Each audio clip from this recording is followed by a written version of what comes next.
ایک رات کھانے کے وقت میری والدہ نے سالن اور جلی ہوئی روٹی میرے والد کے آگے رکھ دی۔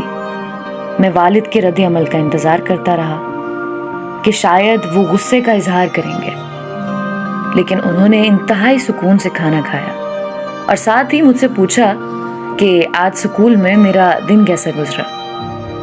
مجھے یاد نہیں کہ میں نے کیا جواب دیا، لیکن اسی دوران میری والدہ نے روٹی جل جانے کی معذرت کی۔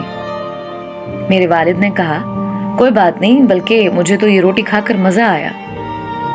اس رات جب میں اپنے والد کو شب بخیر کہنے ان کے کمرے میں گیا تو ان سے اس بارے میں پوچھ ہی لیا کہ کیا واقعی آپ کو جلی ہوئی روٹی کھا کر مزہ آیا؟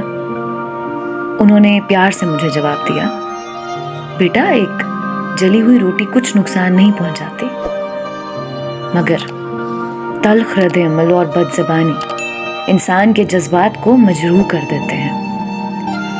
میرے بچے، یہ دنیا بے شمار ناپسندیدہ چیزوں اور لوگوں سے بھری پڑی ہے۔ میں بھی کوئی بہترین یا مکمل انسان نہیں ہوں، اور میں یہ سمجھتا ہوں کہ ہمارے ارد گرد کے لوگوں سے بھی غلطی ہو سکتی ہے۔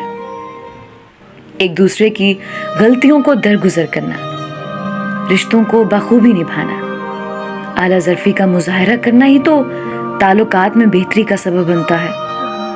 ہماری زندگی اتنی مختصر ہے کہ اس میں معذرت اور پچھتاووں کی کوئی گنجائش نہیں ہوتی۔